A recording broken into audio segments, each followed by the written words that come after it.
بن کے رحمت خدا آ گئے ہیں مصطفیٰ، ان کے صدقے دور ہوگی خلق سے ہر ایک بلا، رحمتوں کی اب چھا گئی گھٹا، آ گئے نبی آخری نبی۔ الحمدللہ رب العالمین والصلاة والسلام علی خاتم النبیین، اما بعد فاعوذ باللہ من الشیطان الرجیم، بسم اللہ الرحمن الرحیم۔ الصلاة والسلام علیکہ یا رسول اللہ وعلی آلکہ واصحابکہ یا حبیب اللہ، الصلاة والسلام علیکہ یا نبی اللہ وعلی آلکہ واصحابکہ یا نور اللہ۔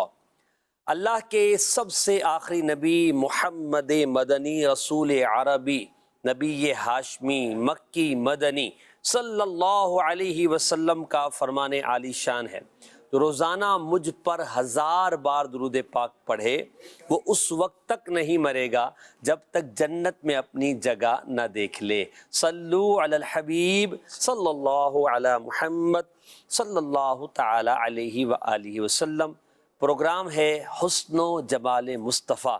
آج پروگرام میں ہم نے جن اعضائے شریفہ پر بات کرنی ہے، مقدسہ پر بات کرنی ہے، معطرہ منورہ پر بات کرنی ہے، وہ نبی پاک صلی اللہ علیہ وسلم کے جسم اطہر کے ان اعضاء کی ہے جن کا تعلق چہرہ انور سے بہت قرب کے ساتھ ہے۔ یعنی ہم بات کریں گے نبی پاک کے لبہائے مبارک پر، یعنی آپ کے مبارک ہونٹوں، مقدس ہونٹوں پر، اور پھر گفتگو کریں گے نبی پاک کے دندان مقدسہ پر، دانت شریف پر، کہ کیا خوبصورت اللہ پاک نے نبی کریم صلی اللہ علیہ وسلم کو مبارک لب، ہونٹ عطا فرمائے اور مقدس دانت عطا فرمائے۔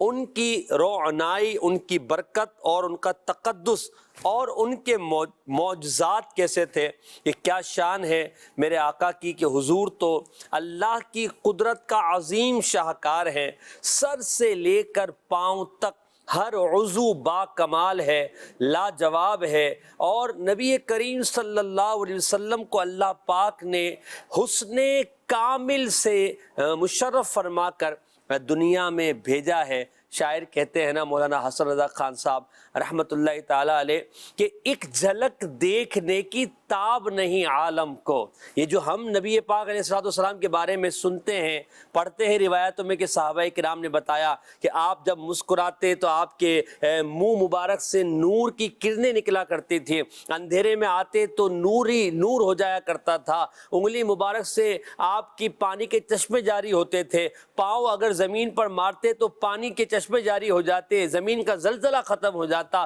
جب نگاہ اٹھاتے آسمان و لوح و قلم کی باتوں کو پڑھ لیا کرتے تھے، دل کے حالات کو جان لیا کرتے تھے۔ یہ جو ہم سنتے ہیں تو یہ رسول اللہ صلی اللہ تعالی علیہ وسلم کو اللہ پاک نے جو دنیا میں بھیجا تو بہت سارے حجابات کے ساتھ بھیجا۔ حقیقت محمدی تو نور ہے، اور اللہ نے لبادۂ بشری میں، لباس بشری میں میرے آقا صلی اللہ علیہ وسلم کو دنیا میں بھیجا تو ایک جھلک دیکھنے کی تاب نہیں عالم کو، وہ اگر جلوہ کریں کون تماشائی ہو۔ تو یہ رسول اللہ صلی اللہ علیہ وسلم کی شان ہے۔ تو حسن و جمال مصطفیٰ پروگرام ہے، اور آقا صلی اللہ علیہ وسلم کے حسن و جمال پر انشاءاللہ ہم بات کریں گے۔ ہمارے ساتھ مبلغ دعوت اسلامی غلام محی الدین عطاری مدنی تشریف فرما ہے، مبلغ دعوت اسلامی محمد میلاد رضا عطاری مدنی تشریف فرما ہے، اور راشد علی عطاری مدنی بھی انشاءاللہ ہمارے ساتھ تشریف فرما ہوں گے۔ تو آج انشاءاللہ میلاد بھائی کی طرف بڑھتے ہیں، پہلے کچھ اشعار سن لیتے ہیں، میلاد شریف کی راتیں ہیں تو کچھ میلاد کے تعلق سے ہی کچھ اشعار سنتے ہیں، پھر موضوع پر گفتگو کرتے ہیں۔ جی میلاد بھائی، کلام آپ پڑھیں۔ صلی اللہ علیہ یا رسول اللہ وسلم علیہ یا حبیب اللہ۔ یہ کہتی تھی گھر گھر میں جا کر حلیمہ، میرے گھر میں خیر الورا گئے ہیں۔ یہ کہتی تھی گھر گھر میں جا کر حلیمہ، میرے گھر میں خیر الورا گئے بڑے اوج پر ہے میرا رب مقدر میرے گھر حبیب خدا گئے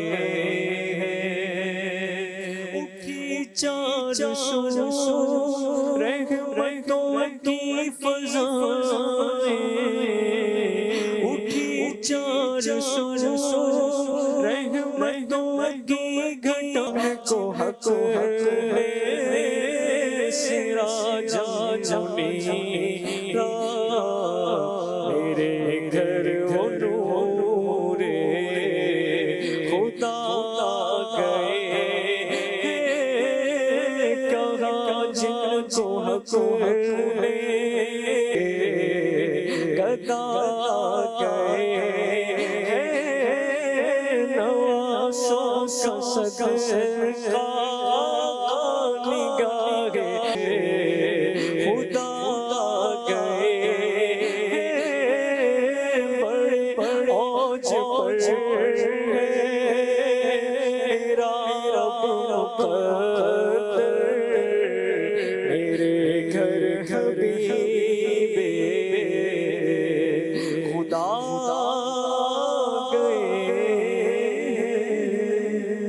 سبحان اللہ، اتنا خوبصورت اور دل کو موہ لینے والا یہ کلام ہے کہ جب بھی یہ پڑھا جاتا ہے، سنا جاتا ہے تو دل کی کیفیت ایک عجیب سی ہو جاتی ہے۔ اور سیداتنا حلیمہ سعدیہ رضی اللہ تعالی عنہا کی قسمت پر رشک آتا ہے کہ اللہ نے انہیں کتنا نوازا اور نبی پاک کا کیسا فیضان حضرت حلیمہ سعدیہ رضی اللہ تعالی عنہا کو ملا ہے۔ آج پروگرام میں ہم بات کریں گے نبی پاک کے لبھائے مبارک یعنی ہونٹ مبارک اور دانت مبارک کے تعلق سے۔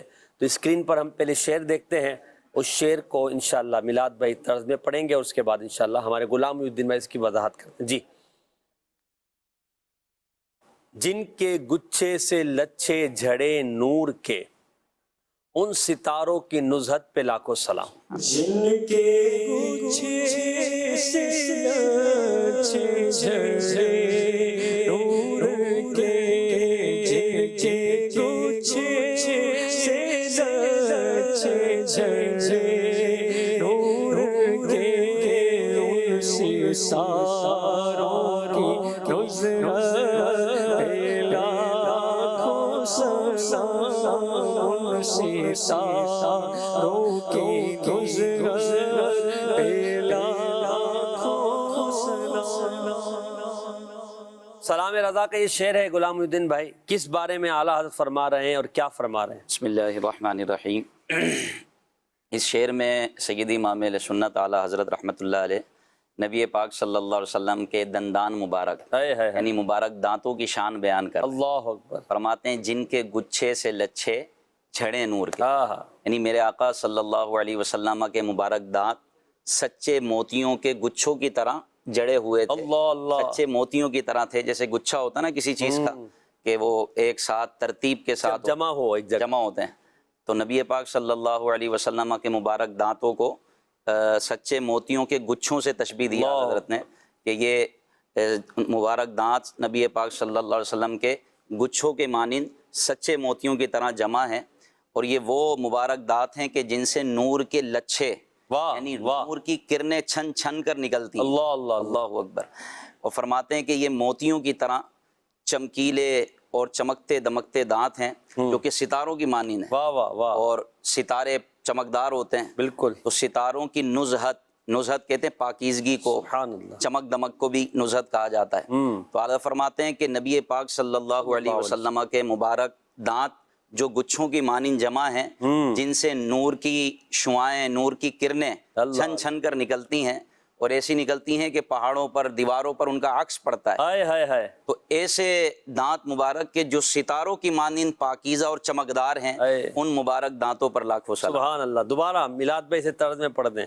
جن کے گچھے سے لچھے جھڑے نور کے، جن کے گچھے سے لچھے چہرے نور کے ان ستاروں کی نظرت لاکھوں سلام ان ستاروں کی نظرت لاکھوں سلام۔ کیا دانت مبارک ہے کہ کتنی خوشبو خوبصورت تشبیہ دی گئی ہے۔ کچھ ارشاد فرما رہے راشد بھائی دانت مبارک کے تعلق سے، پھر غلام الدین بھائی بھی فرمائیں گے۔ سبحان اللہ، یہ نبی کریم علیہ السلام کا اعجاز ہے۔ اللہ تعالیٰ نے آپ علیہ السلام کو نور بنایا ہے، اور آپ کی جو بشریت کی صفات ہیں یا جسمانی اعضاء ہیں ان میں بھی اس نورانیت کا بھرپور اظہار ہمیں نظر آتا ہے۔ مختلف روایتوں کو دیکھنے کے بعد یہ نتیجہ اخذ کیا جا سکتا ہے، اور علماء نے عقیدے کے طور پر بھی اس کو بیان کیا ہے کہ نبی کریم علیہ السلام کا جسم بھی نورانی ہے، عام انسانوں کی طرح نہیں ہے۔ بے شک۔ تو اس میں نور کی کرنیں اور نور کا ظہور ہونا اور نور کا خروج ہونا یہ بارہا صحابہ کرام کے مشاہدات کا حصہ رہا ہے۔ امام ترمذی رحمۃ اللہ تعالی علیہ نے شمائل میں یہی روایت ذکر کی جس کو غلام محی الدین بھائی نے بھی ذکر کیا، آپ نے بھی اس کا ریفرنس دیا۔ حضرت عبداللہ ابن عباس رضی اللہ تعالی عنہما ارشاد فرماتے ہیں، وہ الفاظ بڑے پیارے ہیں تو وہ عربی کلمات کا لطف ہی اپنا ہوتا ہے، تو اس کو میں تلاوت کروں گا۔ حضرت ابن عباس رضی اللہ تعالی عنہما فرماتے ہیں کہ کان رسول اللہ صلی اللہ علیہ وسلم افلج الثنیتین، نبی کریم علیہ السلام کے سامنے کے مبارک جو دانت تھے وہ کشادہ تھے، اور سامنے کے دانت اور اس کے ساتھ والے جو دانت ہوتے ہیں یعنی رباعیات اور ثنائے پوری دانتوں کی اقسام ہوتی ہیں، ان کے درمیان کچھ کشادگی تھی۔ صحیح۔ اچھا، وہ کشادگی ایسی نہیں تھی جو باعث عیب ہو، بلکہ وہ باعث حسن کشادگی تھی، یعنی دو دانتوں کے درمیان اگر بہت زیادہ گیپ ہو تو وہ عیب شمار کیا جاتا ہے۔ ایسا معاملہ نہیں تھا، وہ ہلکا سا شغاف تھا، اس کی بھی حکمتیں تھی رب تبارک و تعالیٰ کی طرف سے، اور وہ آپ علیہ السلام کے حسن کو گویا کہ حسن میں اور اضافے کا باعث تھا۔ اب ان دو دانتوں کے درمیان، یعنی سامنے کے دانت مبارک اور اس کے سائڈ کی طرف کے جو دانت مبارک ہیں، ان کے درمیان جو شغاف تھا، اس کی خاصیت کیا تھی؟ آپ فرماتے ہیں اذا تکلم، نبی کریم علیہ السلام گفتگو فرماتے تو رؤیا دیکھا جاتا کہ کأن النورا، گویا کہ ایک نور ہے، یخرج من بین ثنایاہ، نبی کریم علیہ السلام کے دانتوں سے نکل رہا ہے، اور دن کے وقت بھی اس نور کا مشاہدہ ہوتا تھا۔ دیکھیں محسن بھائی، اگر لائٹ وغیرہ ٹارچ وغیرہ ہو، اگر دن کے وقت ہم سورج کی روشنی میں ٹارچ وغیرہ کو جلاتے ہیں یا دیے کو جلاتے ہیں تو وہ پتہ تو چلتا ہے کہ ٹارچ ہے، لیکن اس کی روشنی اپنا اثر نہیں دکھاتی، سورج کی روشنی غالب ہوتی ہے۔ لیکن علماء نے لکھا کہ نبی کریم علیہ السلام کے دندان مبارک اور دہن مبارک سے جو نور کی کرنیں پھوٹتی تھی یہ دن کے وقت بھی دکھائی دیتی تھی، اور رات میں ان کا عالم کیا ہوتا تھا کہ اگر رات میں تاریک کمرہ ہے، تاریک مقام ہے، اور نبی کریم علیہ السلام اس مقام پر تشریف لے آتے تو آپ علیہ السلام کے جسم اقدس میں بھی ایک نور، اور بالخصوص آپ کے جو مقدس منہ سے نور کی کرنیں نکلتی تھی اس سے گویا کہ وہ شب دن کی صورت اختیار، جیسے کہ ام المومنین حضرت عائشہ صدیقہ طیبہ طاہرہ رضی اللہ تعالی عنہا بیان فرماتی ہیں کہ ایک مرتبہ میں سلائی کا کوئی کام کر رہی تھی، میرے ہاتھ میں سوئی تھی، اور رات کا وقت تھا، سحر کا وقت تھا، یعنی فجر کا وقت قریب تھا، تو نبی کریم علیہ السلام تشریف لائے اور اتنے میں میرے ہاتھ سے وہ سوئی گر گئی۔ اب سوئی بظاہر اتنی باریک ہوتی ہے کہ دن کے اجالے میں بھی گر جائے تو اس کو ڈھونڈنا بھی ایک کام ہوتا ہے، آسانی سے نظر نہیں آتی، وہ مطلب اپنی طرف متوجہ کرنے کے لیے بندے کو کچھ جو ہے نا تگ و دو پر مجبور کرتی ہے، دیکھنا پڑتا ہے۔ تو رات کے اندھیرے میں سحر کے وقت وہ سوئی گر گئی۔ اب کیا ہوا؟ حضرت عائشہ فرماتی جیسے ہی نبی کریم علیہ السلام تشریف لائے، آپ کے نور کی برکت سے کمرے میں اتنا اجالا ہو گیا کہ وہ گم شدہ سوئی جو تھی وہ مل گئی، اور راوی بیان بھی کرتے ہیں، صحابہ بیان بھی کرتے ہیں کہ پیارے آقا علیہ السلام کے مبارک دہن سے جو روشنی کی اور نور کی کرنیں نکلتی تھی دوران گفتگو تو اس کی وجہ سے در و دیوار روشن ہو جاتی تھی۔ شہنشاہ سخن مولانا حسن اعلیٰ حضرت امام علیہ سنت کے چھوٹے بھائی جان اسی حضرت عائشہ صدیقہ رضی اللہ تعالی عنہا کے قول کو، آپ کی حدیث کو اور نبی کریم علیہ السلام کے اس اعجاز کو منظوم کرتے ہیں کہ سوزنیں گم شدہ ملتی ہے تبسم سے تیرے، سوزن کہتے ہیں سوئی کو، سوزنیں گم شدہ ملتی ہے تبسم سے تیرے، شام کو صبح بناتا ہے اجالا تیرا۔ سبحان اللہ۔ تبسم میں یہ عرض کروں گا کہ تبسم نبی پاک صلی اللہ علیہ وسلم فرمایا کرتے تھے۔ حضور علیہ السلام تو ویسی حسین و جمیل، لیکن جب کوئی حسین و جمیل شخص مسکراتا ہے اس کے حسن میں ویسی اضافہ ہو جاتا ہے۔ کیا بات! یعنی مسکراہٹ بھی حسن و جمال میں اضافہ کرتی ہیں۔ بالکل۔ تو نبی پاک صلی اللہ علیہ وسلم مسکراتے تھے تو آپ کے مبارک دندانوں سے، آپ کے مبارک دانتوں سے نور کی شعائیں نکلتی تھیں جو کہ در و دیوار جس سے روشن ہو جایا کرتے تھے۔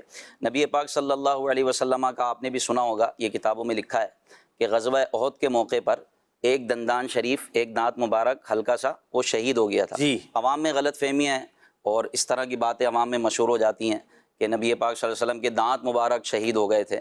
تو دانت مبارک شہید نہیں ہوا تھا، دانت کا ایک حصہ تھوڑا سا وہ شہید ہو گیا تھا، جس سے علماء فرماتے ہیں کہ حسن میں مزید اضافہ ہو گیا۔ اللہ اللہ۔ یعنی دانت کا اگر کنارہ تھوڑا سا جھڑ جائے، آپ نے دیکھا ہوگا کہ دانت کے کنارے سے تھوڑا سا کٹ ہوتا ہے تو وہ دانت خوبصورت لگتا ہے۔ تو نبی پاک صلی اللہ علیہ وسلم ویسی حسین و جمیل ہیں، اللہ کی سرتابہ قدم شان ہے یہ، انسان ہی انسان، وہ انسان ہے یہ بے شک۔ سرتابہ قدم نبی پاک صلی اللہ علیہ وسلم رب کی شان ہے، اور آپ کا ہر عضو حسین و جمیل ہے۔ تو نبی پاک صلی اللہ علیہ وسلم کا جب دندان مبارک وہ ایک سائڈ سے تھوڑا سا جو ہے جدا ہو گیا، تو آپ علماء فرماتے ہیں کہ آپ کے حسن میں مزید اضافہ ہو گیا اور خوبصورت ہو گیا، نکھر کر سامنے آیا۔ تو نبی پاک صلی اللہ علیہ وسلم کے مبارک دانت کا یہ حسن ہے، اور یہ حدیث پاک خصائص کبریٰ شریف میں کہ نبی پاک صلی اللہ علیہ وسلم، حضرت ابو ہریرہ اس کے راوی ہیں، کہتے ہیں ان النبی صلی اللہ علیہ وسلم اذا ضحک یتلألأ فی الجدر، کہ نبی پاک صلی اللہ علیہ وسلم جب مسکراتے تھے تو آپ کے مبارک دانتوں سے روشنی نکلتی جو دیوار پہ پڑتی۔ واہ واہ۔ تو نبی پاک صلی اللہ علیہ وسلم کا مسکرانا، تو مسکرانے سے حضور علیہ الصلوۃ والسلام کے دہک فرمانے سے شعائیں نکلتی، نور کی کرنیں نکلتی، اور یہ وہ مسکراہٹ تھی کہ جس مسکراہٹ میں نور بھی تھا اور غم زدوں کے غموں کو دور کرنا بھی۔ کیا بات ہے، کیا۔ ایک صحابی تھے، بدوی صحابی جو دیہات میں رہا کرتے تھے، ان کا نام تھا حضرت ظاہر رضی اللہ عنہ۔ تو ان کے بارے میں آتا ہے کہ جب وہ شہر آتے، مدینہ شریف آتے، حاضر ہوتے، تو نبی پاک صلی اللہ علیہ وسلم کے لیے سبزیاں، ترکاریاں، پھل پھول لے کر آتے، دیہات سے لے کر آتے۔ تو نبی پاک صلی اللہ علیہ وسلم خوش ہوتے اور آپ ان سے محبت فرمایا کرتے تھے، اور آپ فرماتے تھے کہ یہ ظاہر ہمارے لیے دیہات ہے اور ہم اس کے لیے شہر ہیں۔ یہ دیہات سے آتے ہیں تو ہمارے لیے ترکاریاں، سبزیاں لے کر آتے ہیں، اور جب یہ شہر آتے ہیں تو ہم شہر کی چیزیں ان کو دیتے ہیں۔ کیا بات۔ تو میں ان کے لیے شہر ہوں اور یہ ہمارے لیے جنگل ہے۔ صحابی رسول تھے صلی اللہ تعالی علیہ وسلم رضی اللہ تعالیٰ عنہ۔ تو ایک مرتبہ یہ اپنی سبزیاں بیچ رہے تھے، کیونکہ سبزیاں لے کر آتے تھے شہر میں، مدینے میں، اور یہ فروخت کیا کرتے تھے۔ تو یہ سبزیاں بیچ رہے تھے، اتنے میں نبی پاک صلی اللہ علیہ وسلم پیچھے سے تشریف لائے، اور آپ نے حضرت ظاہر رضی اللہ عنہ کے آنکھوں پر ہاتھ رکھ لیا، اور آپ نے ان کے جسم کو، یعنی یوں سمجھے ان کو اپنی آغوش میں لے لیا اور یوں آنکھوں پہ ہاتھ رکھ لیا۔ کیا قسمت تھی حضرت ظاہر رضی اللہ عنہ کی، یعنی نبی پاک اپنے غلاموں سے اس قدر محبت فرماتے تھے کہ پیچھے سے آ کے، عام طور پہ ہم بھی اپنے چھوٹے بچوں کو اور جو ہے نا پیار سے آنکھوں پہ ہاتھ رکھ لیتے ہیں، بتاؤ بھائی میں کون ہوں۔ نبی پاک صلی اللہ علیہ وسلم بلا تشبیہ بلا تمثیل حضور علیہ الصلوۃ والسلام تشریف لائے اور حضرت ظاہر کی آنکھوں پہ ہاتھ رکھ لیا پیچھے سے۔ اب وہ تھوڑا سا ہلے، کون ہے کون ہے، مجھے چھوڑو، اس طرح کا، لیکن فوراً ہی وہ نبی پاک صلی اللہ علیہ وسلم کے مبارک ہاتھوں سے آنے والی خوشبو سے سمجھ گئے یہ نبی پاک صلی اللہ علیہ وسلم ہیں، یہ تو میرے محبوب ہیں۔ تو اب انہوں نے چھڑوانا اپنا بند کر دیا کہ وہ چھڑوا رہے تھے اپنے آپ کو، چھوڑو کون ہے۔ تو اب انہوں نے وہ خاموش ہو کر اپنے جسم کو نبی پاک سے مس کرنا شروع، سبحان اللہ، سبحان اللہ، حضور علیہ الصلوۃ والسلام کے جسم سے اپنے جسم کو ٹچ کرنا شروع کر دیا اور محظوظ ہونے لگے۔ تو نبی پاک صلی اللہ علیہ وسلم نے اعلان فرمایا کہ کون ہے جو ان کو مجھ سے خریدے۔ اللہ اللہ اللہ۔ تو حضرت ظاہر نے عرض کی، آقا آپ مجھے بیچ بھی دیں گے تو اتنی قیمت نہ پائیں گے، میں اتنا اعلیٰ نہیں ہوں، میں اتنا وہ قیمت والا نہیں ہوں، اتنا مہنگا نہیں ہوں کہ جو مجھے کوئی مہنگے داموں میں خریدے گا۔ تو میرے آقا صلی اللہ علیہ وسلم نے فرمایا کہ اے ظاہر، تم ادنا نہیں بلکہ اللہ کے نزدیک بہت قیمت والے، واہ واہ واہ، سبحان اللہ، بہت اعلیٰ ہو۔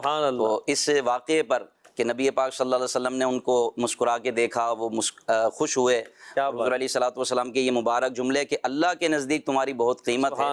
تو اعلیٰ حضرت کا وہ شعر یاد آتا ہے، جس کی تسکین سے روتے ہوئے ہنس پڑے، اس تبسم کی عادت پہ لاکھوں سلام۔ جس کی تسکین سے روتے ہوئے ہنس پڑے، جس کی تسکین سے روتے ہوئے ہنس پڑے، جس تسکین سے روتے ہوئے ہنس پڑے، ان تبسم کی عادت پہ لاکھوں سلام۔ سلام تبسم کی عادت ہے لاکھوں سلام. نبی پاک صلی اللہ علیہ وسلم کا تبسم، جی یعنی حضور علیہ الصلوۃ والسلام جس کو مسکرا کے دیکھتے ہوں گے، تصور کریں اس کے تو سارے دکھ درد دور ہو بالکل، جاتے بالکل. ہوں گے.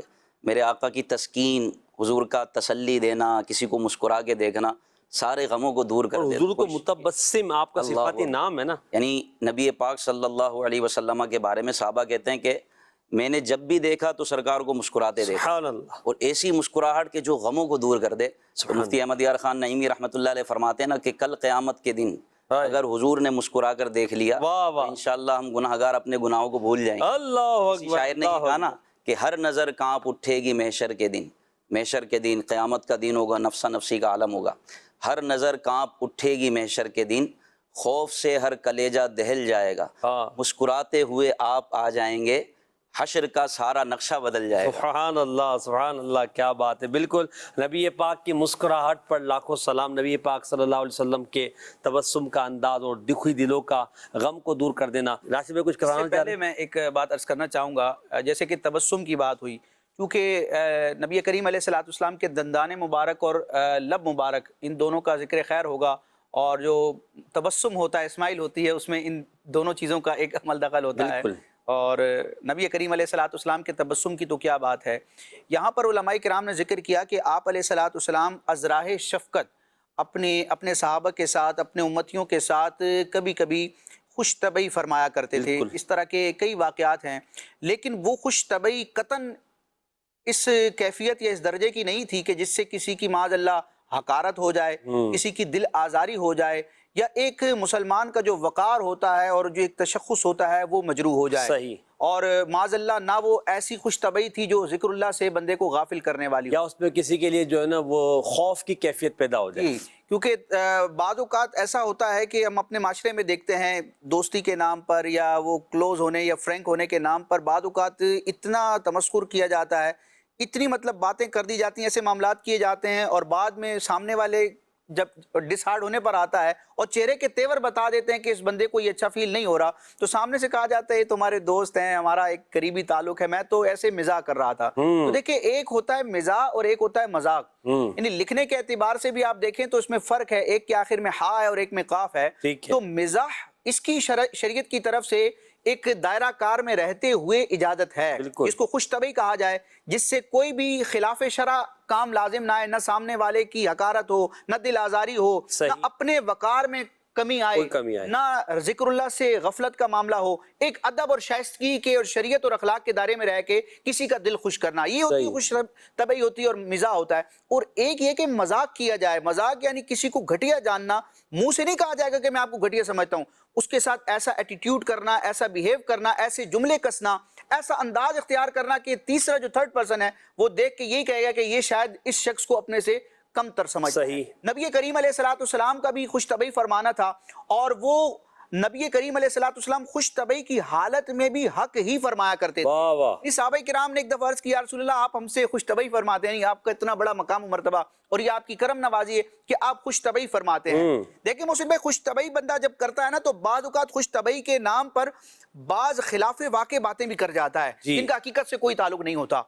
پیارے آقا علیہ الصلوۃ والسلام نے صحابہ کرام سے جواباً ارشاد فرمایا کہ میں خوش طبعی کے دوران بھی، روایت کا میں مفہوم عرض کر رہا ہوں کہ میں خوش طبعی کے دوران بھی حق ہی کہتا ہوں. سبحان اللہ. جب آپ علیہ الصلوۃ والسلام خوش طبعی فرمائیں یا جلال کی کیفیت میں ہو، یعنی ایک عام انسان جب غضب اور غصے کی کیفیت میں ہوتا ہے تو اس کی عقل پراپر کام نہیں کر رہی، پردہ آ جاتا ہے. ہاں، وہ اس کا غصہ اور جو اس کا جوش اور جنون ہے وہ اس کی عقل پر غالب ہوتا ہے، وہ بعض اوقات نہ کہنے کی بات کہہ جاتا ہے جس پر بعد میں پشیمان ہوتا ہے. لیکن نبی کریم علیہ السلام کا معاملہ بالکل اس سے جدا ہے. آپ علیہ الصلوۃ والسلام کی اس طرح کی روایات بھی موجود ہیں کہ جلال کی کیفیت ہو، خوش طبعی کا معاملہ ہو، نبی کریم علیہ الصلوۃ والسلام ہمیشہ حق حق حق فرماتے ہیں. اس پر کئی مثالیں میں ایک دو روایات ذکر کرتا ہوں کہ آپ علیہ الصلوۃ والسلام کا تبسم فرمانا اور خوش طبعی کرنا کس انداز میں تھا. حضرت انس بن مالک رضی اللہ تعالیٰ عنہ جو پیارے آقا علیہ الصلوۃ والسلام کے چہیتے صحابی ہیں اور تقریباً 9-10 سال ان کو باقاعدہ نبی کریم علیہ الصلوۃ والسلام کی ظاہری خدمت کرنے کا شرف حاصل ہوا ہے. ان کو صحابہ کی جماعت میں خادم رسول بھی کہا جاتا ہے. نبی کریم علیہ الصلوۃ والسلام خوش طبعی کے طور پر بعض اوقات انہیں فرماتے یا ذل اذنین، اذن کہتے ہیں کان کو، اذنین کا مطلب دو کان، تو یا ذل اذنین کا مطلب ہوگا اے دو کان والے۔ اب بعض اوقات چھوٹے بچوں کے ساتھ اس طرح کے لاڈ پیار والے جملے کہے جاتے ہیں، اور یہ نبی کریم علیہ السلام کے گھر میں ہی چونکہ انہوں نے گویا کہ پرورش پائی، بچپن ہی میں یہ نبی کریم علیہ السلام کی آغوش میں آ گئے تھے، تو آپ علیہ السلام ان سے اولاد کی طرح سلوک کیا کرتے تھے۔ اور مسلم شریف کی روایت ہے، حضرت انس سے فرماتے تھے یا بنیا، اے میرے بیٹے، یعنی عذرائے شفقت ان کو بیٹا کہا کرتے تھے۔ تو آپ علیہ السلام ان کو بعض اوقات خوش طبعی میں فرماتے اے دو کان والے۔ اب یہ دو کان ہونا یہ بالکل حقیقت کے موافق ہے کہ ہر انسان کی نارملی جو ہے وہ دو کان ہی ہوتے ہیں۔ اچھا، اسی طرح ایک شخص آئے بارگاہ رسالت میں عرض کی کہ مجھے سواری کے لیے اونٹ چاہیے، تو آپ علیہ السلام نے فرمایا میں اونٹ تو نہیں دوں گا، اونٹ کا بچہ دوں گا، اللہ اکبر، آپ کو پیش کروں گا۔ تو انہوں نے عرض کی یا رسول اللہ، اونٹ کے بچے کو لے کر میں کیا کروں گا، میں نے تو سواری کرنی، یعنی وہ طاقتور اور ایسی عمر ہو جو سواری اور سفر کے قابل ہو، بوجھ وغیرہ اٹھا سکتا ہو۔ تو آپ علیہ السلام نے پھر ارشاد فرمائی، آپ کا خوش طبعی فرمانا تھا، اپنے امتیوں کی دلجوئی فرمانا تھا کہ کون سا ایسا اونٹ ہے جو کسی اونٹنی کا بچہ نہ ہو، اگرچہ وہ جوان ہو جائے لیکن وہ اپنی ماں کا تو بچہ ہی ہے، جیسے کہ ماشاءاللہ آپ بھی موجود ہیں، ہم سب موجود ہیں، تو اگرچہ ہم بڑے ہو گئے عمر کے اعتبار سے لیکن اپنے والدین بڑوں کے لیے تو آج بھی بچے ہیں، بالکل بچے ہی۔ اچھا، اسی طرح ایک اور روایت ہے بڑی خوبصورت، ایک بڑھیا نبی کریم علیہ السلام کی بارگاہ میں حاضر ہوئی اور عرض کرتی ہیں کہ یا رسول اللہ میرے لیے دعا فرمائیے کہ اللہ مجھے جنت عطا فرمائے، میں جنت میں داخل ہوں۔ سبحان اللہ۔ تو نبی کریم علیہ السلام نے فرمایا کہ جنت میں کوئی بھی بوڑھی داخل نہیں ہوگی، بڑی عمر کے جو افراد ہیں یعنی بوڑھے ہونے کی حالت میں، بڑھاپے کی کیفیت کے ساتھ جنت میں نہیں جائیں گے۔ اب وہ اس بوڑھی خاتون نے جب سنا تو وہ روتی ہوئی وہاں سے چلی گئی۔ پیارے آقا علیہ السلام نے صحابہ سے فرمایا کہ ان کو بتا دو کہ یہ جنت میں جائیں گی تو یہ اس بڑھاپے کی حالت میں نہیں جائیں گی، بلکہ رب تبارک و تعالیٰ ان کو جوانی کی حالت میں دخول جنت فرمائے گا، کیونکہ بڑھاپا بھی ایک مرض اور گویا کہ ایک عیب ہوتا ہے، اور جنت میں نہ کوئی مرض ہوگا نہ کوئی عیب ہوگا۔ سبحان اللہ، کیا بات ہے، یہاں پر خوش طبعی بھی ہے اور نبی پاک علیہ السلام کی حق بیانی بھی ہے۔ کیا شان ہے میرے آقا کی کہ جب لب مبارک کھولتے ہیں تو حق فرماتے ہیں، دلوں کو موہ لیتے ہیں اور دلوں کے اندر محبت مزید بڑھ جایا کرتی ہے۔ کچھ کالز لیتے ہیں اور پھر اگلے شعر کی طرف بھی بڑھتے ہیں۔ جی، نبی پاک صلی اللہ علیہ وسلم کے کوئی مسکرانے کا واقعہ تو بیان کریں۔ ماشاءاللہ، ابھی مسکرانے کے واقعات، لوگوں کے دلوں مسکراہٹ کے واقعات بیان کیے گئے، اور نبی پاک کے مسکرانے کے واقعات بھی بہت سارے ہیں۔ انشاءاللہ ہم ابھی کچھ دیر میں ایک آدھ واقعہ لینے کی کوشش کریں گے۔ ایک اور کال دیجیے گا۔ یہ آپ کا سلسلہ میں دیکھ رہا ہوں، ماشاءاللہ بڑا اچھا لگ رہا ہے میرے کو، روزانہ ہی دیکھتا ہوں۔ اگر آج آپ میری فرمائش پوری کر دیں، زمین و زماں تمہارے لیے، مکین و مکان تمہارے لیے، جزاک اللہ خیر۔ آمین آمین۔ جی، ایک اور کال دیجیے گا۔ آمد مصطفیٰ پہ کوئی شعر سنا دیں اور اس کی وضاحت بھی فرما دیں، جزاک اللہ خیر۔ اور شعر بھی ہم سنائیں، وضاحت بھی ہم کریں، تو ٹھیک ہے، کون سا شعر سنائے بھائی؟ راشد بھائی بتائیں کون سا شعر سننا چاہیے آمد مصطفیٰ پر؟ کون سا سننا چاہیے؟ جی، آپ سے یا میلاد بھائی سے؟ میلاد بھائی سے سننا ہے نا ہمیں۔ میلاد بھائی سے اعلیٰ حضرت کا کوئی شعر سنیں جس میں ولادت کا یا حضور کی آمد کا۔ یہ میلاد بھائی کے لیے کسوٹی ہو جائے گی پھر۔ میلاد بھائی آسان ہے، بہت سے۔ چلیں جی، میلاد بھائی آپ کو موقع دیا گیا، اب آپ زمین و زماں شروع کر دیں، اس کے بعد پھر یہ شروع کر دیں۔ زمین و زمان تمہارے لیے، مکین و مکان تمہارے لیے، چونی و چونا تمہارے لیے، بنے دو جہاں تمہارے لیے، زمین و زمان تمہارے لیے، مکین و مکان تمہارے لیے، دہن میں زبان تمہارے لیے، بدن میں ہے جان تمہارے لیے، دہن میں زبان تمہارے لیے، بدن میں ہے جان تمہارے لیے، ہم آئے یہاں تمہارے لیے، اٹھے بھی وہاں تمہارے لیے، زمین و زمان تمہارے لیے، مکین و مکان تمہارے لیے، اشارے سے چاند چیر دیا، چھپے ہوئے خوے کو پھیر دیا، اشارے سے چاند چیر دیا، چھپے ہوئے خوے کو پھیر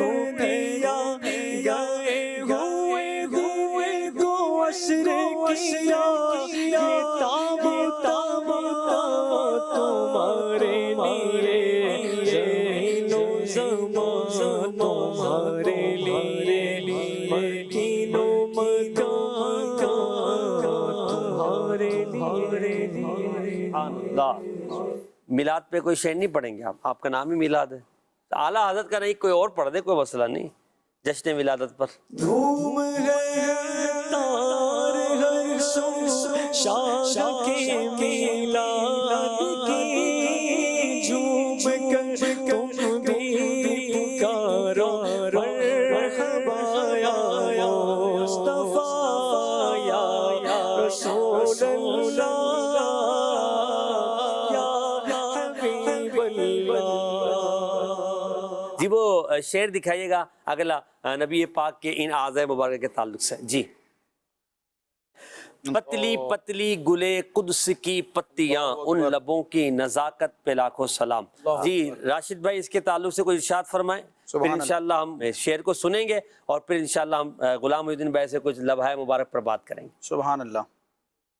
جی راشد بھائی۔ نبی کریم علیہ السلام کے لمحہ مبارکہ جو کہ حسن کی ایک اعلیٰ مثال ہیں، اور کائنات میں نبی کریم علیہ السلام سے بڑھ کر کوئی حسین نہیں، بالکل۔ آپ کے اعضائے مبارکہ بھی دیگر افراد سے بالکل جدا اور ممتاز ہیں، اور بالخصوص نبی پاک علیہ السلام کے لمحہ مبارکہ کے حوالے سے اس طرح کی روایات ہیں کہ اللہ تعالیٰ کے تمام بندوں میں، تمام مخلوقات میں سب سے زیادہ خوبصورت ہونٹ نبی کریم علیہ السلام کے تھے۔ سبحان اللہ۔ اب امام علیہ سنت اعلیٰ حضرت نے سلام رضا میں، یعنی اپنے مشہور زمانہ اس کلام میں، نبی پاک علیہ السلام کے مبارک ہونٹوں کی نزاکت اور نرمی کو ایک شے سے تشبیہ دی ہے۔ کیا وہ شے کتنی دل پذیر ہے، اور اس کا جب ذکر ہوتا ہے تو مومنین کے دل کیسے اس کی طرف رغبت کرتے ہیں، اللہ تبارک و تعالیٰ وہ سچی رغبت بھی عطا فرمائے۔ پتلی پتلی گلے قدس کی پتیاں، یہ گلے قدس، گل کہتے ہیں پھول کو، اور گلے قدس کا مطلب ہے جنت کا پھول، جی ٹھیک ہے۔ اور پھول کی جو پتیاں ہوتی ہیں بڑی نازک اور نرم ہوتی ہیں، یعنی کسی بھی چیز کی نزاکت، نرمی کو اگر ہم نے بیان کرنا ہو تو ہم تشبیہ کے طور پر گلاب سے، پھول سے، یا پھول کی پنکھڑیاں یا اس کی پتیوں سے تشبیہ دی جاتی ہے۔ تو نبی کریم علیہ السلام کے لمحہ مبارکہ جو مائل بس سرخ تھے اور بڑے لطافت والے تھے، تو اعلیٰ حضرت فرماتے ہیں کہ جنت کے پھول کی جو پتیاں ہیں نا، وہ گویا کہ نبی کریم علیہ السلام کے لب ہیں۔ آپ علیہ السلام کے لب کی اگر تعبیر کرنی ہو، یعنی پیارے آقا علیہ السلام کے لبوں کی نرمی کو اور لطافت کو بیان کرنا ہو، تو تشبیہ میں کتنا اعلیٰ تخیل آپ نے پیش فرمایا کہ نبی پاک علیہ السلام کے لمحہ مبارکہ گویا کہ جنت کے پھول کی پتلی پتلی پتیاں ہیں۔ اور مختلف مقامات پر اعلیٰ حضرت امام علیہ سنت نے نبی کریم علیہ السلام کے لمحہ مبارکہ کو مختلف چیزوں سے تشبیہ دی ہے۔ اچھا، آگے ہے ان لبوں کی نزاکت پہ لاکھوں سلام۔ نزاکت یعنی وہی ان کی نرمی، ان کی لطافت۔ ایک شعر میں بیان کروں گا جس میں نبی کریم علیہ السلام، اگر اس کو ہم طرز میں سن لیں تو پھر اس شعر کی طرف بڑھتے ہیں نا، تھوڑا تو میلاد بھائی بھی ان رہیں گے۔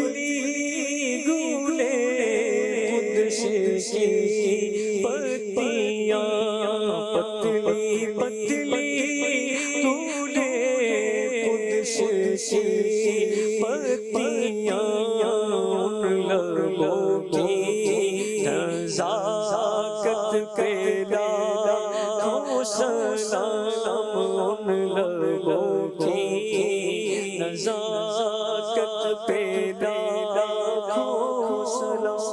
سبحان اللہ۔ فصاحت کا ایک انداز اور ایک طریقہ یہ ہوتا ہے، نثر کی صورت میں ہم کچھ گفتگو کریں یا نظم کی صورت میں، اشعار کی صورت میں کوئی اپنا مافی ضمیر بیان کریں، تو بعض اوقات ایسا ہوتا ہے کہ متعدد چیزوں کو ذکر کیا جاتا ہے، پھر ان متعدد چیزوں سے مناسبت رکھنے والی، تعلق رکھنے والی دیگر اشیاء کو بھی ذکر کیا جاتا ہے۔ اس کے دو طریقے ہوتے ہیں۔ ایک انداز تو یہ ہوتا ہے کہ چند چیزوں کو ایک ترتیب سے ذکر کیا، اور جو ترتیب ان چیزوں کے درمیان تھی اسی ترتیب کے ساتھ بالترتیب ان کے مناسبات کو، ان سے تعلق رکھنے والی دیگر چیزوں کو، ان کی صفات کو، امور وغیرہ کو، افعال کو ذکر کیا جائے۔ اس کو اصطلاح میں، یعنی بلاغت کی زبان میں یا فن شاعری میں صنعت لف و نشر مرتب کہا جاتا ہے.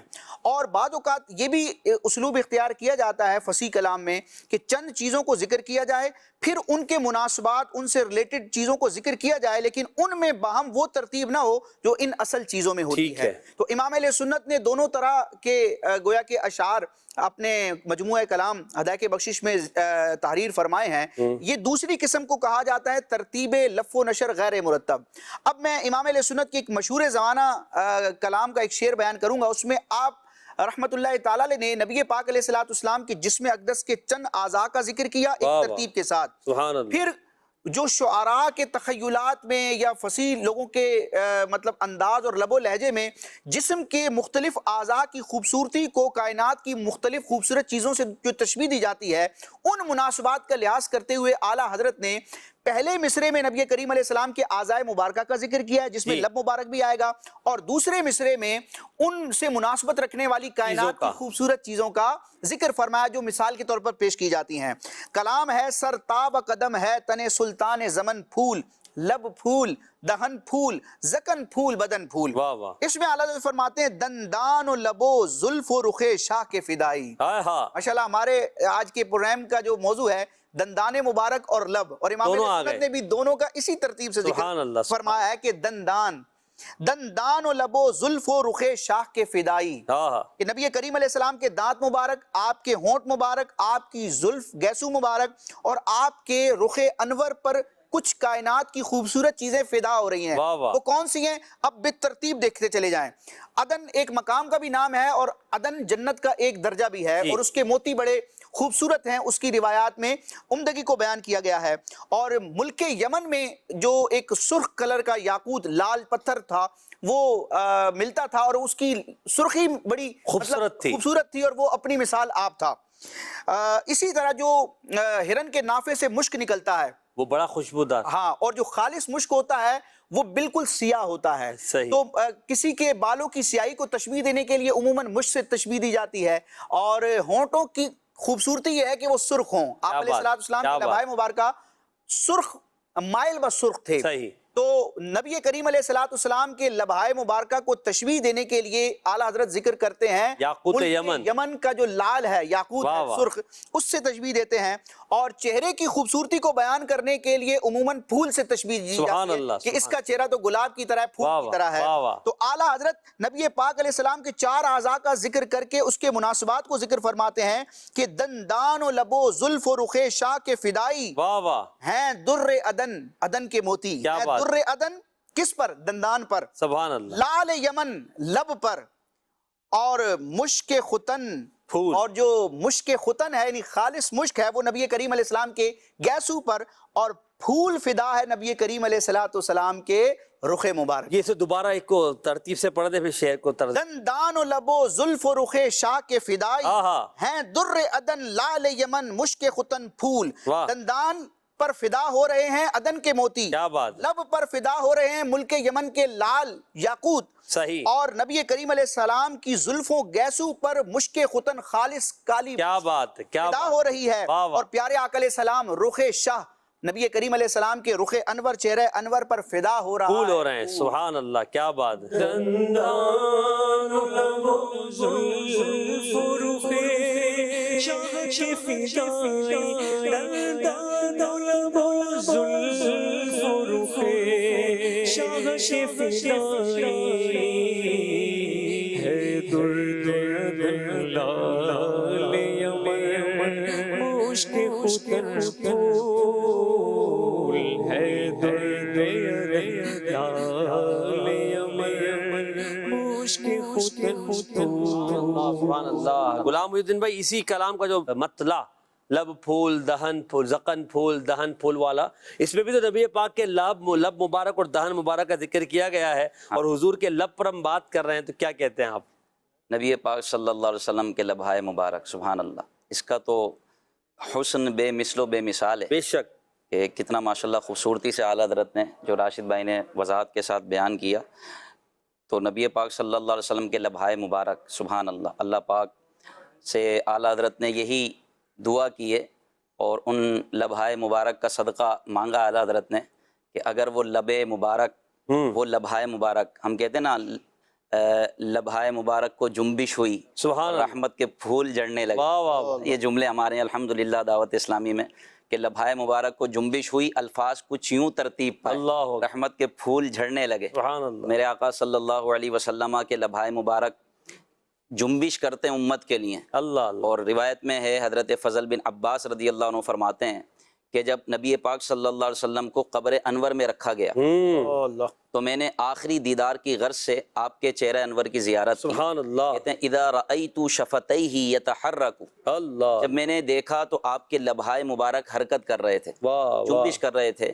میں نے اپنے کانوں کو نزدیک کر کے نبی پاک صلی اللہ علیہ وسلم کے قریب ہو کر سنا تو آپ فرما رہے تھے کہ اے اللہ میری امت کو بخش دے، سبحان اللہ، اے اللہ میری امت کو بخش دے۔ سبحان اللہ، میں نے یہ بات سب حاضرین کو سنائی تو اس شفقت امت پر سب کے سب دنگ رہ گئے۔ اللہ، لبھائے مبارک امت کے لیے جنبش کر رہے ہیں بعد وصال، سبحان اللہ، یعنی یہ وہ لب مبارک ہیں کہ جن کا حسن یوں سمجھیں کہ عروج پر ہے، کیا بات، اور پھر اس حسن کے ساتھ ساتھ اپنی امت کے لیے نبی پاک صلی اللہ علیہ وسلم کا لبھائے مبارک کو جنبش دینا، کیا بات، اللہ کی بارگاہ میں اپنی امت کی بخشش کی دعائیں کرنا، سبحان اللہ، جب خاص معراج کے موقع پر اللہ کی بارگاہ میں قرب خاص میں پہنچے وہاں بھی اپنے امتیوں کو نہ بھولے، اور پھر بعد وصالی روایتیں کہ نبی پاک صلی اللہ علیہ وسلم کے لبھائے مبارک جنبش کر رہے ہیں اللہ، اور اپنی امت کے لیے دعا کر رہے ہیں کہ یا اللہ میری امت کو بخش دے۔ تو اعلیٰ حضرت رحمۃ اللہ تعالی علیہ فرماتے ہیں کہ جو کچھ ملے گا نبی پاک کے صدقے میں ملے گا، ان کو راضی کر لیا جائے تو اللہ بھی راضی ہو جائے گا۔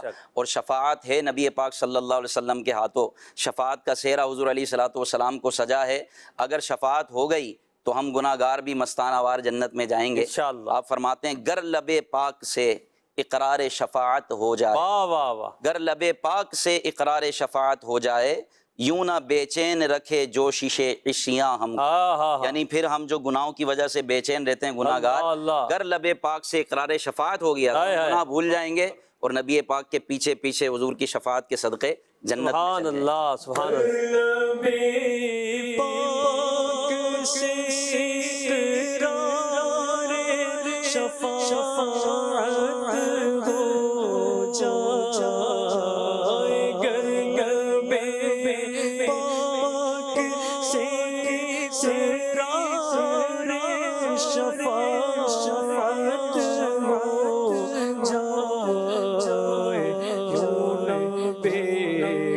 چین رکھے جوش عشیاں ہم کو، یوں نہ بے چین رکھے جوش عشیاں ہم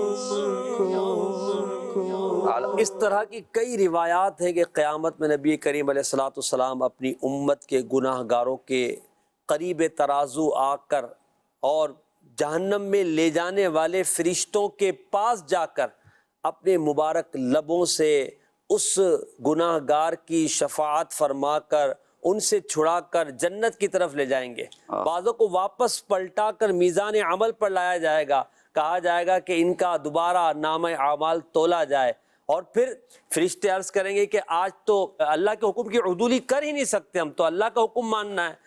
پھر ارشاد ہوگا اللہ پاک کی طرف سے کہ آج ہمارے محبوب کی بات کو مانا جائے، جو کہتے ہیں وہ کرو۔ چنانچہ نبی پاک کے لبھائے مبارک سے نکلا ہوگا کہ اسے واپس لے جاؤ، لے آئیں گے ترازو، قریب ترازو۔ اب کہا جائے گا دوبارہ وزن عمل کیا جائے، دوبارہ کیا جائے اعمال کو وزن۔ اب جب دوبارہ اعمال کا وزن ہوگا، پہلے گناہوں کا پلڑا بھاری تھا، نبی کریم علیہ الصلوۃ والسلام کے سامنے عمل ہوگا تو دوبارہ جب دیکھیں گے تو گناہوں کا پلڑا بھاری ہے۔ میرے آقا علیہ الصلوۃ والسلام اپنی جیب سے ایک پرچی نکال کر نیکیوں کے پلڑے میں رکھیں گے تو نیکیوں کا پلڑا بھاری ہو جائے گا، اور پھر اعلان ہوگا کہ اسے جنت کی طرف لے جاؤ، یہ کامیاب ہو گیا، یہ خوش و خرم ہے۔ اب وہ شخص عرض کرے گا یا رسول اللہ صلی اللہ علیہ وسلم، یہ جو آپ نے کرم نوازی فرمائی ہے اور یہ جو آپ نے مجھ پر عنایت فرمائی ہے، وہ حضور کو پہچان نہیں پائے گا۔ عرض کرے گا آپ کون ہے؟ کہا میں تیرا نبی ہوں۔ اور یہ کیا ہے؟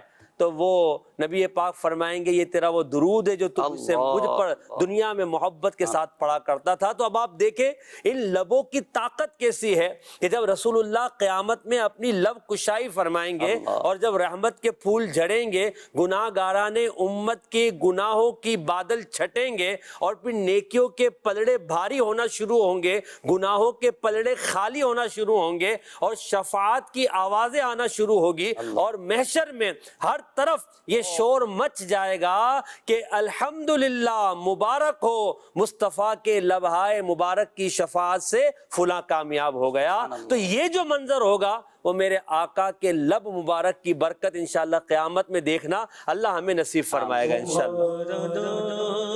مصیبت میں جب لیا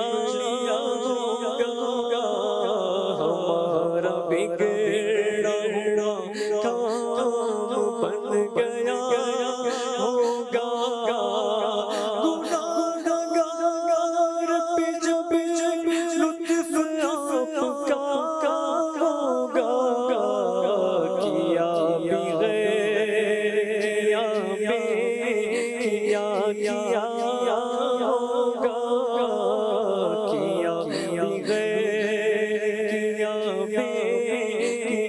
کیا ہوگا، کوئی قریب ترازو، کوئی لبے کو سر، کوئی صراط پہ ان کو پکارتا ہوگا، عزیز بچے کو جس طرح تلاش کرے خدا گواہ یہی حال آپ کا ہوگا، زبان سوکھی دکھا کر کوئی لبے کو سر، جناب پاک کے قدموں میں گر گیا ہوگا، کہیں گے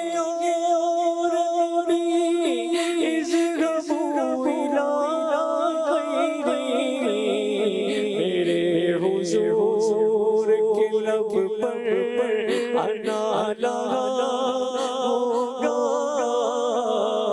میرے حضور کے لب پر آنا لگا ہوگا۔ یہ تو مصطفی بھائی آپ نے محشر کے حوالے سے ذکر فرمایا کہ آپ علیہ السلام لبہائے مبارکہ کو جنبش دیں گے اور اپنے امتیوں کی بگڑی بنائیں گے۔ واہ واہ۔ نبی کریم رؤوف الرحیم صلی اللہ تعالی علیہ وآلہ وسلم آج بھی اپنے امتیوں کے لیے بخشش کی دعائیں فرماتے ہیں۔ سبحان اللہ سبحان اللہ۔ حالانکہ یہ بات کی جائے تو ایک ذہن میں سوال آئے گا کہ پیارے آقا علیہ السلام تو دنیا سے پردہ فرما گئے، آپ علیہ السلام نے اپنی ظاہری حیات طیبہ میں اپنے صحابہ کرام سے فرمایا کہ میرا ظاہری طور پر تم میں موجود رہنا یہ بھی تمہارے لیے خیر اور بھلائی پر مشتمل ہے، اور میرا وصال کر جانا، دنیا سے پردہ کر جانا یہ بھی تمہارے لیے خیر اور بھلائی پر مشتمل ہے۔ صحابہ کرام بھی متعجب ہوئے کہ نبی پاک علیہ السلام کی ظاہری حیات طیبہ ہمارے لیے خیر اور بھلائی ہے، یہ تو سمجھ میں آتا ہے ظاہری طور پر کہ آپ علیہ السلام کا دیدار نصیب ہوتا ہے، آپ سے ہم دین سیکھتے ہیں، برکتیں اور تبرک لیتے ہیں اور آپ اپنے فیض سے ہمیں سیراب فرماتے ہیں۔ بعد وصال آپ علیہ السلام کا دنیا سے پردہ فرمانا، مزار اقدس میں چلے جانا، یہ امت کے لیے اور ہمارے لیے کس طرح بھلائی کا باعث ہے۔ تو آپ علیہ السلام نے ارشاد فرمایا کہ جب میں پوری روایت کا میں کنکلوژن پیش کر رہا ہوں کہ نبی کریم علیہ السلام نے فرمایا کہ جب میں مزار میں تشریف لے جاؤں گا تو میری امت کے اعمال مجھ پر پیش کیے جائیں گے۔ اب اعمال دو طرح کے ہیں، یا تو نیک عمل ہے یا بد ہے۔ آپ علیہ السلام نے فرمایا کہ اگر میری امت کے عمل بد کو میرے سامنے پیش کیا گیا تو میں ان کے لیے بخشش کی دعا کروں گا، استغفار کروں گا، اور اگر ان کا نیک عمل پیش کیا گیا، اچھا عمل پیش کیا گیا تو میں اللہ کی حمد بجا لاؤں۔ سبحان اللہ۔ تو بندہ غور کرے کہ میں اگر نیکی کر رہا ہوں، اچھا کام کر رہا ہوں، تو آج بھی نبی کریم علیہ السلام کے قلب اطہر کو خوشی محسوس ہو رہی ہے، آپ کے مزار اقدس میں ہمارا عمل پہنچ رہا ہے۔ اور معاذ اللہ اگر تنہائی میں لوگوں کی نگاہوں سے بچ کر بھی اگر کوئی معصیت کی تو یاد رکھیں رب تبارک و تعالیٰ تو دیکھتا ہے، ہر جگہ سے دیکھتا ہے، ہر حال سے رب تبارک و تعالیٰ آگاہ ہے، لیکن اس کی عطا سے اس کے محبوب علیہ السلام تک بھی ہمارا عمل پہنچتا ہے. صحیح. تو آج خدا نخواستہ جو گناہ کرتا ہے انسان نفس و شیطان کے بہکاوے میں آ کے رب کے بھی غضب کو ابھار رہا ہے, رب کو بھی ناراض کرنے والا معاملہ کر رہا ہے, نبی کریم علیہ السلام کے قلب اطہر کو بھی تکلیف پہنچا رہا ہے. امام علیہ سنت نے اپنے کلام میں نبی کریم علیہ السلام کی اس شان رحیمی اور امت کی طرف سے بعض اوقات گناہوں کی وجہ سے جو ایک تقصیر ہوتی ہے اور ایک نافرمانی کا معاملہ ہوتا ہے, اس کا بڑا پیارا نقشہ کھینچتے ہوئے آپ فرماتے ہیں, اپنے اچھوں کا تصدق ہم بدوں کو بھی نباہو, کس کے پھر ہو کر رہے ہم گر تمہیں ہم کو نہ چاہو, بد ہنسیں تم ان کی خاطر. گناہگار تو گناہ کر کے بھی ہنستے ہیں, غفلت کا شکار ہیں, اور آپ معصوم ہیں, سید المعصومین ہیں, کائنات کو بخشوانے والے ہیں, جس کی بھی بخشش ہوگی ذات مصطفیٰ کے صدقے میں ہوگی. بد ہنسیں تم ان کی خاطر, رات بھر رو کراہو, بد کریں ہر دم برائی, بد کریں ہر دم برائی, تم کہو ان کا بھلا ہو. ہم وہی شایان رد ہیں, تم وہی شان سخا ہو, ہم وہی بے شرم و بد ہیں, تم وہی کان سخا ہو, ہم وہی ننگے جفا ہیں, تم وہی جان وفا ہو, ہم وہی قابل سزا کے, تم وہی رحم خدا. کیا بات ہے, کیا بات. اسی بات کو اگر ہم لیں, اور اعلیٰ حضرت کا وہ کلام ہے نا میلاد میں, محشر میں جب وہ شور ہوگا اور وہ ایک مجرم کو پکڑ کے لے جایا جا رہا ہوگا, تو اعلیٰ حضرت فرماتے ہیں کہ حضور آئیں گے اور وہ جو ہے نا مبارک ہو کی صدائیں آئیں گی. وہ اس کلام کے یہ والے جو اشعار ہیں کہ حضور کے لبھہ مبارک کو جنبش ہوگی اس شخص کے لیے, اور پھر جو ہے نا نقشہ محشر کا بدل جائے گا. وہ کس وجہ سے کہ میرے آقا صلی اللہ علیہ وسلم نے اپنے لبھہ مبارک کو جنبش دی ہے اس خاص شخص کے لیے, تو جس کے لیے جہنم کا فیصلہ ہوا, اب نقشہ بدلا اور رحمت کے بادل جو آ گئے اور اسے جنت میں جانے کا حکم دیا جا رہا ہے. اس کے جلوے کی جھلک ہے, اجالا کیا ہے, ہر طرف دیدہ حیرت زدہ تکتا کیا ہے, مانگ من مانتی مانگی مراد دے گا, نا مانگتا سے کہنا کیا ہے. ان کی امت میں بنایا ہے رحمت بھیجا, یوں نہ فرما کہ تیرا رحم میں دعویٰ کیا ہے. صدقہ پیارے کی حیا کا نہ لے مجھ سے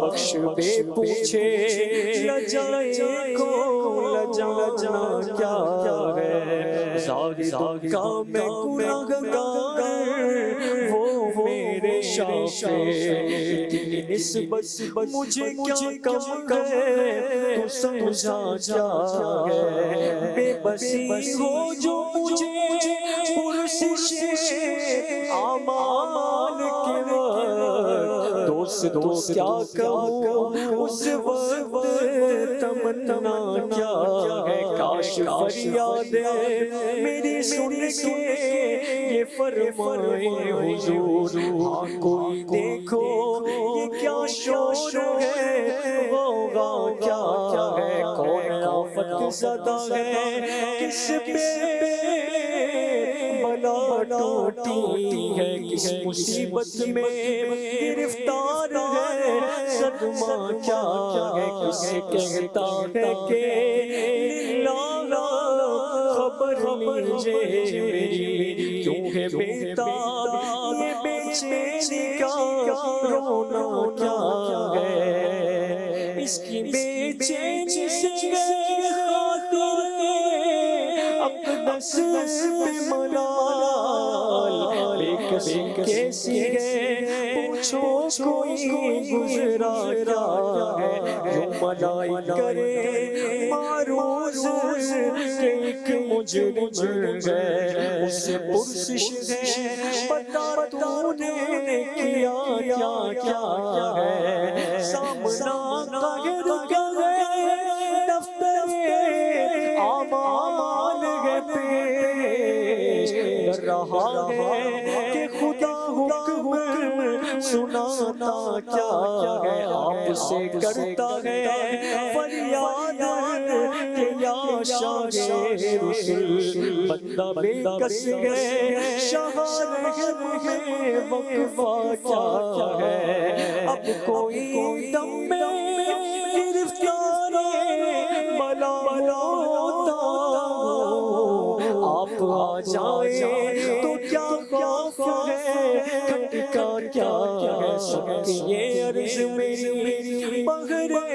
کرم جوش میں آئے جو ملائکوں کو ارشاد ٹھہرنا کیا ہے کس کو تم مرید آیات کیا چاہتے ہو بھی تو آ کے ذرا دیکھیں تماشا کیا ہے ان کی آواز پہ کر اٹھوں میں بے ساختہ شور اور تڑپ کر یہ کہوں اب مجھے پرواہ کیا ہے لوگوں آیا میرا میرے لوگوں آیا میرا میرے لوگوں آیا میرا میرے لوگوں آیا میرا میرے لوگوں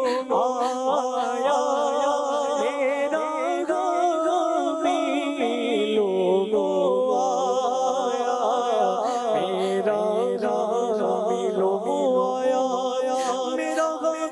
میرا خارے آ گئی جان تن بے جان یہ آنا کیا ہے پھر مجھے دامن اقدس میں چھپا لے سرور اور فرمائے ہٹ اس پہ تقاضا کیا ہے بندہ آزاد شدہ ہے یہ ہمارے در کا کیسا لیتے ہو حساب اس پہ تمہارا کیا ہے تو چھوڑ کر مجھ کو فرشتے کہے محکوم ہے حکم والا کی نہ تعمیر ہو زہرا کیا ہے تو یہ سما دیکھ کے محشر میں اٹھے شور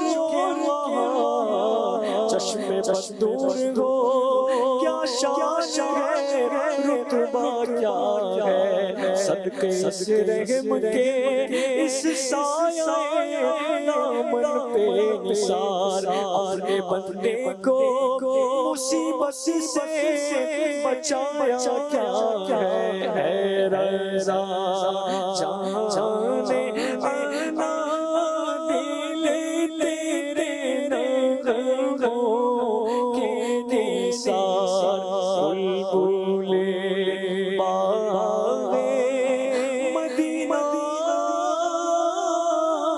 تیرا کہنا کیا ہے مدنی چینل کے ناظرین، کاش کہ ہم ایسے کام کریں کہ قیامت میں نبی پاک کے لب ہمارے لیے کھلے، ہمارے حق میں کھلے، وہ مبارک لب کے جن کے واسطے ہم دنیا میں دے رہے ہیں، کاش کہ پیش حق شفاعت کے لیے ہمارے لیے نبی پاک اپنے مبارک لب کو کھولیں اور پھر وہ رحمت کے پھول جڑیں اور پھر ہماری بخشش کا سامان ہو جائے، ہم وہ کام کر جائیں۔ میلاد کی راتیں ہیں، جشن ولادت کی خوشیاں ہیں، محبوب کو خوش کریں کہ نبی پاک صلی اللہ علیہ وسلم آج بھی اپنی امت کے حالات سے واقف ہیں اور ان کی بخشش کی دعا کر رہے ہیں۔ تو ان لمحائے مبارکہ سے نکلنے والی دعاؤں میں کاش ہمارا بھی حصہ ہو جائے اور ہم بھی قیامت میں نبی پاک کی شفاعت پا کر بلا حساب جنت میں داخل ہونے والے بن جائیں۔ قدم تاش امتی کے پکارو گے، جینے من قدم تاش امتی کے پکارو گے، ہمیں بھی یاد کر لو ان میں صدقہ اپنی رحمت کا، ہمیں بھی کر لو ان میں سب ساتھ رحمت کا رحمت کو ابھارنے والے کام کیجئے، نبی پاک کو راضی کرنے والے کام کیجئے، نبی پاک صلی اللہ علیہ وسلم کی شفاعت کو لینے والے کام کیجئے، انشاءاللہ دنیا اور آخرت ہماری بہتر ہو جائے گی۔ دندان مبارک سے نکلنے والا نور اور لبھائے مبارکہ سے پھول جو الفاظ کی صورت میں جھڑیں گے، ترتیب پائیں گے، ہم گناہ گاروں کی بگڑی بنا دیں گے اور انشاءاللہ ہمارا بیڑا پار ہو جائے گا۔ اللہ ہمارے پیارے نبی صلی اللہ علیہ وسلم کے مقدس گل قدس کی پتیوں سے زیادہ نازک خوبصورت لبوں کا صدقہ ہمیں عطا فرما دے، ہمارے بگڑے کام دنیا کے بھی بن جائیں، ہمیں ایمان کی سلامتی مل جائے، قبر میں جائیں تو راحت و سکون نصیب ہو جائے اور محشر میں شفاعت مصطفیٰ سے بلا حساب جنت میں داخلہ ہو جائے۔ آمین بجاہ خاتم النبیین صلی اللہ تعالی علیہ وسلم۔ صلو علی الحبیب صلی اللہ علی محمد صلی اللہ علیہ وسلم۔ بن کے رحمت خدا آ گئے ہیں مصطفیٰ، ان کے صدقے دور ہوگی خلق سے ہر ایک بلا، رحمتوں کی اب چھا گئی گھٹا، آ گئے نبی آخری نبی۔